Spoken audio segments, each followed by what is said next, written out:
आज के इस वीडियो में क्लास 8th की साइंस का 7th चैप्टर पौधे और जंतुओं का संरक्षण के बारे में जानेंगे। पौधों और जंतुओं का संरक्षण। राष्ट्रीय उद्यान, वन्य जीव अभयारण्य, जीवमंडल आरक्षित क्षेत्र बनाने के क्या उद्देश्य हैं? देखिए, इनका उद्देश्य है पशु पक्षी और वन संपदा को संरक्षित करना, उसका विकास करना तथा शिक्षा और अनुसंधान के क्षेत्र में उसकी मदद लेना। केंद्र सरकार और राज्य सरकारों ने राष्ट्रीय उद्यान और वन्य जीव पशु विहार स्थापित किए। वन्य प्राणी अभयारण्य, राष्ट्रीय उद्यान एवं जैव मंडल आरक्षित क्षेत्र ऐसे नाम हैं जो वन एवं वन्य प्राणियों का संरक्षण एवं परिरक्षण हेतु बने हैं। किसी क्षेत्र के सभी पौधे एवं जंतु उस क्षेत्र के वनस्पति जात और प्राणी जात के नाम से जाने जाते हैं। पृथ्वी पर विभिन्न प्रकार के पौधे और जानवर मौजूद हैं। छोटे जानवर, छोटे पौधे, बड़े जानवर, हर तरह के जीव यहाँ पे पाए जाते हैं। वे मानव जाति की भलाई और अस्तित्व के लिए आवश्यक है। आज इन जीवों के अस्तित्व के लिए एक बड़ा खतरा वनों की कटाई या वनोन्मूलन है। वनोन्मूलन और उसके कारण। वनों की कटाई के क्या कारण हैं? वनों की कटाई का मतलब है वनों को साफ करना और उस भूमि का अन्य उद्देश्यों के लिए उपयोग करना।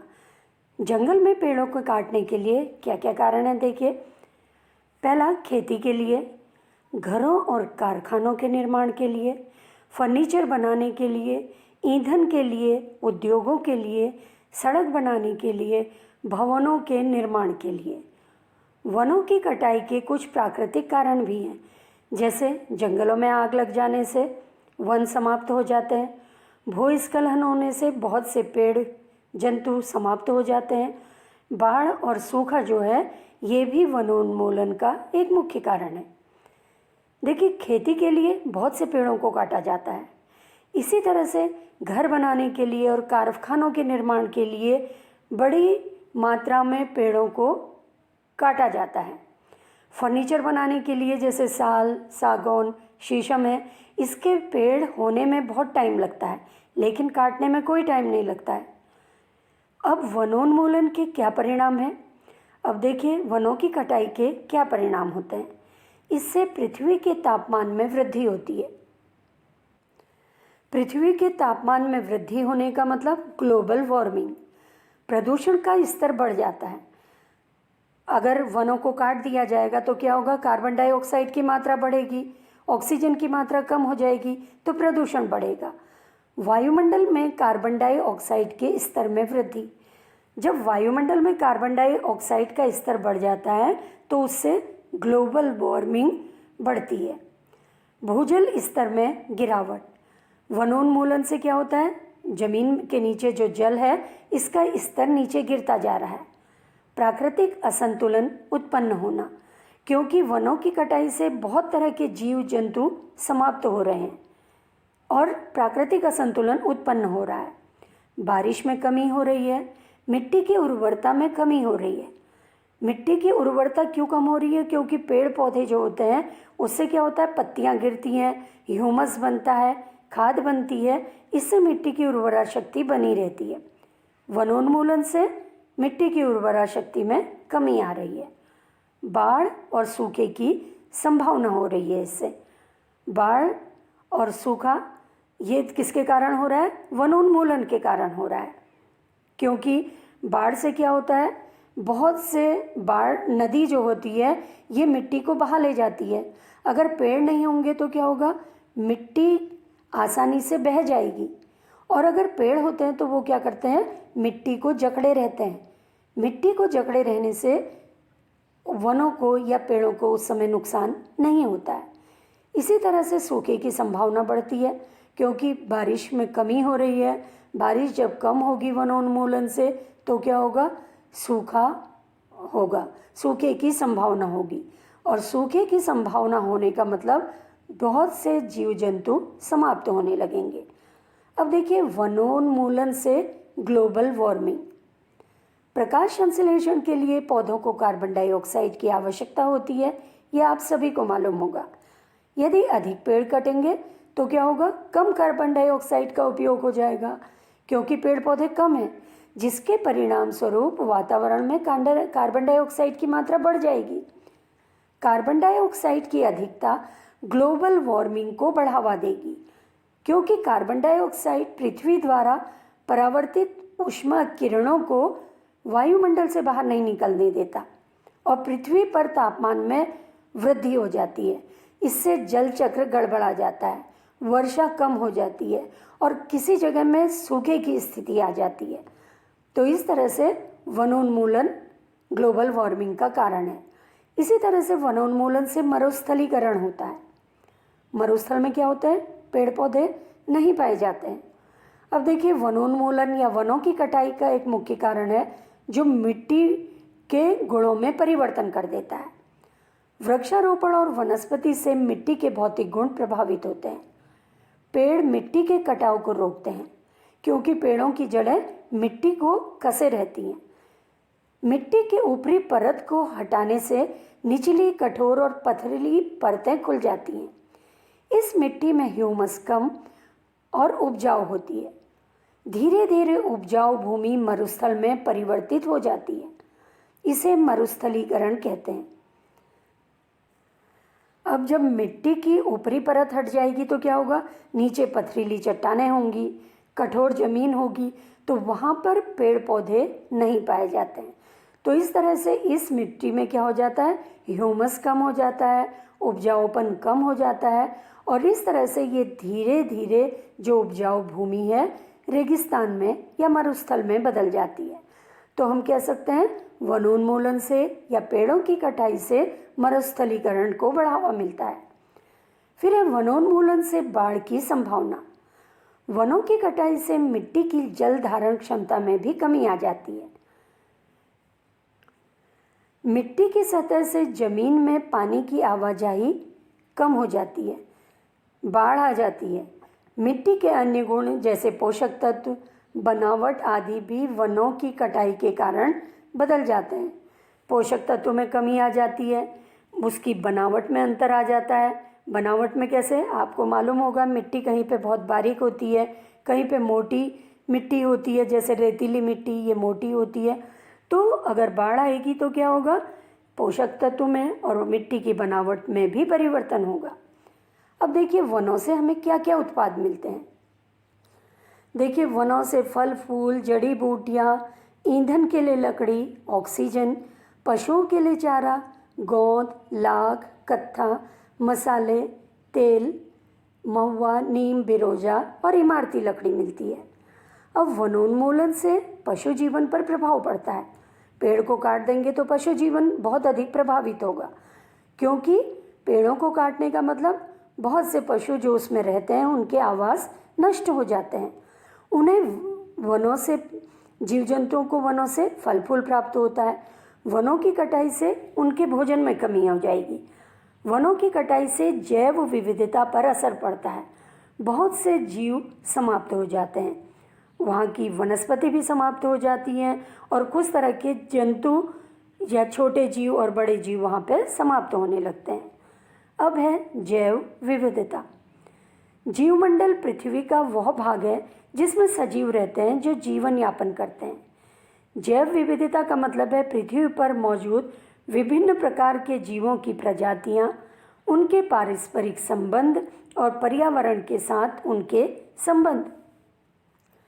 आपने देखा होगा एक छोटे से क्षेत्र में ही बहुत तरह तरह के जंतु रहते हैं, तरह तरह के पक्षी वहाँ पे रहते हैं और अलग अलग तरह की वहाँ पे वनस्पति होती है। तो एक छोटे से क्षेत्र में भी हमें जैव विविधता देखने को मिलती है। वन और वन्य जीवों का संरक्षण।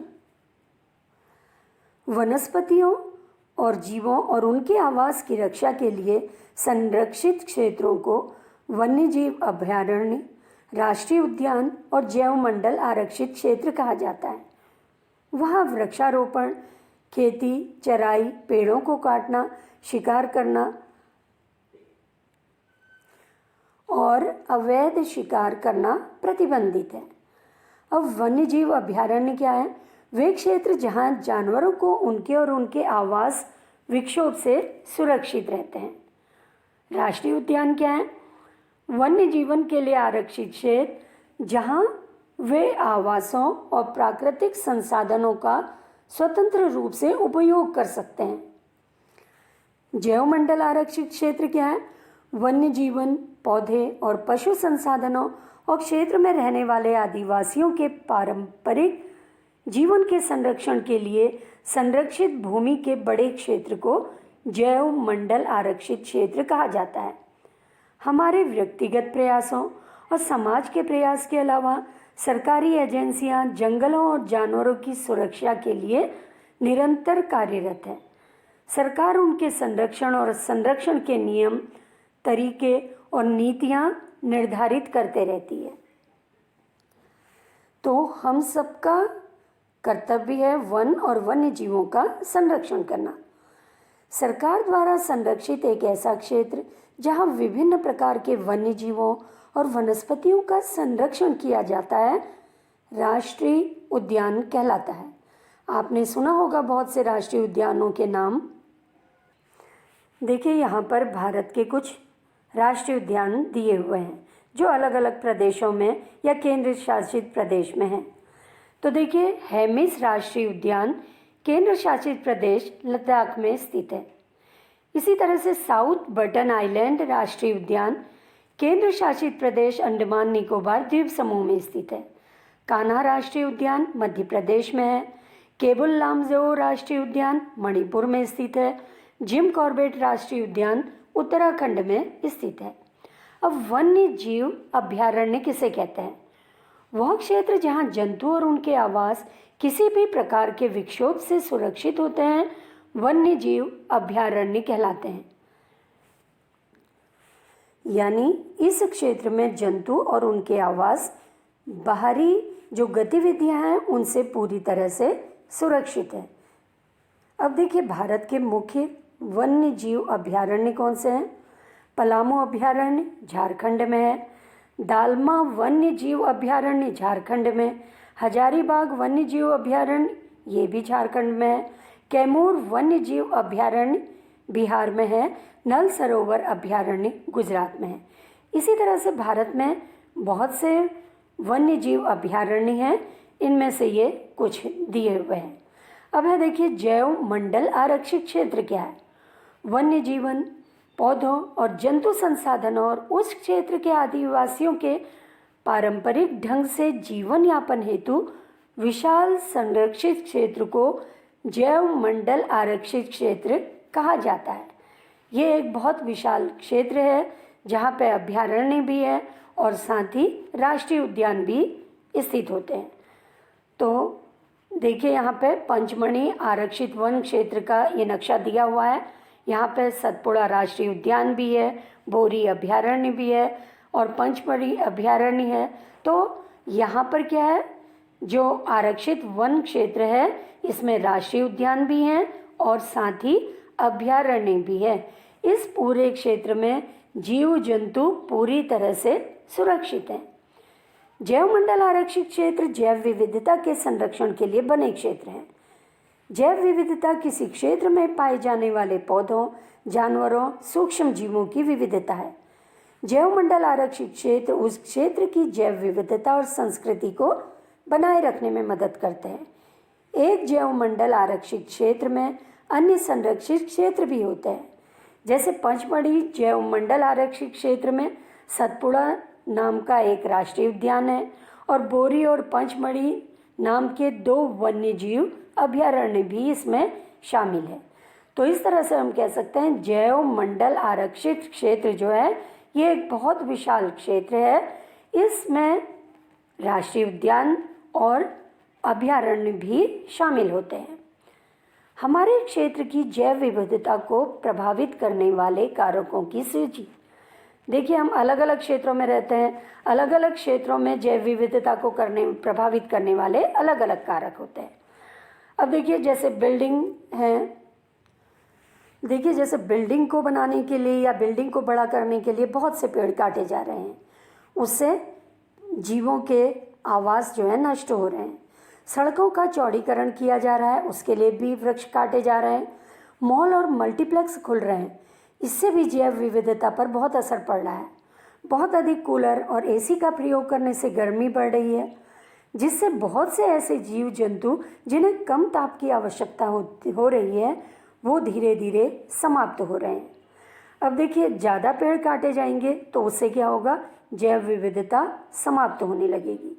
वनस्पति और जीव जानवर अपने आवास में सहज और खुश रहते हैं। हमें उन्हें परेशान नहीं करना चाहिए। किसी विशेष क्षेत्र में पाए जाने वाले पौधों को उस क्षेत्र के वनस्पति जात और जानवरों को प्राणी जात कहा जाता है।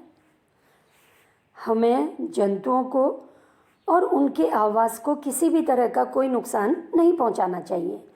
अब हमारे आसपास के क्षेत्र की वनस्पति देखिए, सब लोग अलग अलग क्षेत्र में रहते हैं, कोई गर्म जगह, कोई ठंडी जगह, तो सब जगह के लोगों के आसपास की वनस्पति अलग अलग हो सकती है। अब देखिए, अक्सर हमें नीम, पपीता, आम, लीची, गन्ना, सरसों, अमरूद, नींबू, चीकू, गुलाब, गुड़हल दिखाई देते हैं। इसी तरह से हमारे आसपास के जंतु कौन से हैं? कुत्ता, बिल्ली, गाय, चूहे, गौरैया, कौवा, कोयल, बुलबुल, गिलहरी, छिपकली, तितली, मधुमक्खी, ततैया। अब देखिए, जो लोग रेगिस्तान में रहते हैं वहाँ के लोगों की वनस्पति और जंतु अलग तरह के होते हैं। इसी तरह से जो बहुत जगह ठंडी जगह में रहते हैं वहाँ के लोगों, वहाँ की वनस्पति और जंतु अलग तरह के होते हैं। अब यहाँ पे दे रखा देखिए, पंचमढ़ी जो जैव मंडल आरक्षित क्षेत्र है वहाँ के कुछ जीव जंतु यहाँ पे दिए हुए हैं। देखिए, इस चित्र में जंगली कुत्ता, इसी तरह से चीतल दिखाई दे रहा है, भेड़िया है, तेंदुआ है, ये तेंदुआ दिखाई दे रहा है आपको, फर्न है, ये एक तरह की वनस्पति है, इसमें फूल नहीं आते हैं, और जंगली ये जामुन है। तो ये पंचमढ़ी क्षेत्र की मुख्य जंतु और वनस्पति हैं। अब ये देखिए, विशेष क्षेत्रीय प्रजातियां किसे कहते हैं? विशेष क्षेत्रीय प्रजातियां पौधों और जानवरों की वे प्रजातियां हैं जो विशेष रूप से एक विशेष क्षेत्र में ही पाई जाती हैं। वे स्वाभाविक रूप से कहीं और नहीं पाए जाते हैं। एक विशेष प्रकार का जानवर या पौधा किसी क्षेत्र, राज्य या देश के लिए विशेष क्षेत्रीय हो सकता है। विशेष क्षेत्रीय प्रजातियां अपने क्षेत्र में प्राकृतिक रूप से ही विकसित होती हैं, जबकि अन्य तरह की प्रजातियां प्राकृतिक रूप से वहां पर विकसित नहीं होती हैं। कुछ विशेष क्षेत्रीय प्रजातियां लुप्त हो सकती हैं क्योंकि उनके लिए जलवायु का क्षेत्र एक सीमित क्षेत्र है। साल और जंगली आम को पंचमढ़ी जैव मंडल आरक्षित क्षेत्र के विशेष क्षेत्रीय वनस्पतियां हैं। बाइसन, भारतीय विशाल गिलहरी, उड़ने वाली गिलहरी एक क्षेत्र के विशेष क्षेत्रीय जंतु हैं। इनके आवास का विनाश, बढ़ती आबादी और नई प्रजातियों की शुरुआत विशेष क्षेत्रीय के प्राकृतिक आवास को प्रभावित कर सकती है और उनके अस्तित्व को खतरे में डाल सकती है। तो जो विशेष क्षेत्रीय प्रजातियां होती हैं, क्योंकि उनके लिए एक विशेष क्षेत्र है, वहाँ की जलवायु उनके लिए इस तरह की है कि उनका विकास वहाँ पर अच्छी तरह से हो जाता है, वो प्रजातियाँ धीरे धीरे विलुप्त हो सकती हैं क्योंकि ग्लोबल वार्मिंग हो रही है, कहीं सूखा पड़ रहा है, कहीं बाढ़ आ रही है। तो ये विशेष क्षेत्रीय प्रजातियाँ एक छोटे से क्षेत्र में रहती हैं, इसलिए वो लुप्त हो सकती हैं। अब देखिए, यहाँ पे दिया हुआ है, ये जैसे जंगली आम है, ये विशेष क्षेत्रीय प्रजाति के अंतर्गत आता है। इसी तरह से ये विशाल गिलहरी जो है, ये भी क्या है, विशेष क्षेत्रीय जंतु है। जाति या स्पीशीज सजीवों की समष्टि का वह समूह है जो परस्पर प्रजनन करने में सक्षम है। इसका मतलब यह है कि एक जाति के सदस्य केवल अपनी जाति के सदस्यों के साथ ही जननक्षम संतान पैदा कर सकते हैं, न कि अन्य जातियों के सदस्यों के साथ। एक प्रजाति के सदस्यों में सामान्य विशेषताएं होती हैं। चिड़ियाघर और अभयारण्य में क्या अंतर है? आप लोगों ने चिड़ियाघर देखा होगा, बहुत से लोगों ने। वहाँ एक छोटे से एरिया में जीव जंतुओं को रखा जाता है। अब देखिए, चिड़ियाघर में पशु पक्षियों का कृत्रिम आवास बनाकर उन्हें रखा जाता है। यहाँ उन्हें पिंजरे में कैद करके रखा जाता है। यहाँ पर लोगों की आवाजाही की अनुमति होती है, जबकि अभयारण्य वह स्थान है जो पशु पक्षियों को उनका प्राकृतिक स्थान उपलब्ध कराता है, जहाँ पर वो स्वच्छंद विचरण करते हैं।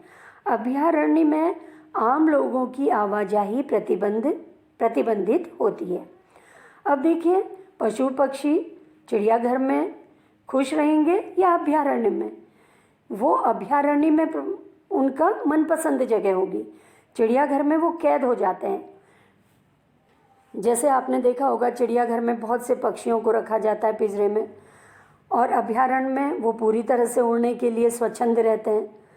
तो कोई भी जंतु है वो स्वच्छंदता पसंद करता है, इसलिए चिड़ियाघर की अपेक्षा उनका पसंदीदा वातावरण उन्हें कहाँ मिलेगा? अभयारण्य में। अब चिड़ियाघर क्या है? देखिए, चिड़ियाघर की अपेक्षा पशु पक्षी अपने नैसर्गिक या प्राकृतिक आवास में रहना पसंद करते हैं, क्योंकि वो अपने नैसर्गिक आवास में स्वतंत्र रूप से भोजन कर सकते हैं, स्वतंत्र रूप से रह सकते हैं, स्वच्छंद रूप से इधर उधर जा सकते हैं। चिड़ियाघर में पशु पक्षी सुरक्षित तो हैं, लेकिन वह उतने खुश नहीं होंगे जितने वह अपने नैसर्गिक वातावरण में। कोई भी जीव, चाहे छोटा है बड़ा, वो स्वतंत्रता पसंद करता है। तो चिड़ियाघर में वो कैद हो जाता है, जैसे पक्षी वहाँ पे एक छोटी सी जगह में कैद है, और वो नैसर्गिक रूप से आसानी से इधर उधर उड़ नहीं सकते। वन्य जीव अभयारण्य। सामान्य रूप से जानवरों को मारना या अवैध शिकार करना या कब्जा करना सख्त वर्जित और दंडनीय है। वन्य जीव अभयारण्य जैसे आरक्षित वन जंगली जानवरों को ऐसे सभी स्थानों पर कानून द्वारा सुरक्षा और उपयुक्त रहने की स्थिति प्रदान करते हैं। वन्य जीव अभयारण्य में रहने वाले लोगों को कुछ गतिविधियां, जैसे कि उनके पशुओं द्वारा चराई, औषधि पौधे, जलाऊ लकड़ी आदि को इकट्ठा करने की अनुमति होती है। इससे जंगल भी क्या होंगे? उन जंगलों का भी रखरखाव होता रहेगा। कुछ खतरे वाले जंगली जानवर जैसे काला हिरन, सफ़ेद आँखों वाला हिरन, हाथी, सुनहरी बिल्ली, गुलाबी सिर वाली बतख, घड़ियाल, दलदली मगरमच्छ, अजगर, गेंडा आदि हमारे वन्य जीवन अभयारण्य में संरक्षित और सुरक्षित हैं। भारतीय अभयारण्यों में बड़ी नदियों के डेल्टा में व्यापक स्तर के जंगल, पहाड़ के जंगल, झाड़ियों की भूमि के अद्वितीय परिदृश्य हैं। लेकिन आज दुख की बात यह है कि संरक्षित वन भी सुरक्षित नहीं हो हैं, क्योंकि आस पड़ोस में रहने वाले लोग वहाँ पर भी अतिक्रमण कर रहे हैं। वो जंगली जानवरों को मार रहे हैं अपने फ़ायदे के लिए, पेड़ों को काट रहे हैं अपने फ़ायदे के लिए। सतपुड़ा राष्ट्रीय उद्यान भारत का पहला आरक्षित वन है। इस जंगल में बेहतरीन भारतीय सागौन पाया जाता है। भारत में 100 से अधिक राष्ट्रीय उद्यान हैं। तो इनमें से जो सबसे पहला राष्ट्रीय उद्यान भारत का है, ये कौन सा है? सतपुड़ा राष्ट्रीय उद्यान। सतपुड़ा राष्ट्रीय उद्यान के अंदर रॉक शेल्टर भी पाए जाते हैं। इन जंगलों में प्रागैतिहासिक मानव जीवन के भी प्रमाण हैं। इनसे हमें आदिम लोगों के जीवन का भी अंदाजा मिलता है। कई आदिवासी अभी भी इस इलाके में रहते हैं। सरकार द्वारा देश में बाघों की रक्षा के लिए प्रोजेक्ट टाइगर शुरू किया गया। इस परियोजना का उद्देश्य देश में बाघों के अस्तित्व और रखरखाव को सुनिश्चित करना है। बाघ उन कई प्रजातियों में से एक है जो हमारे जंगलों से धीरे धीरे लुप्त हो रहे हैं।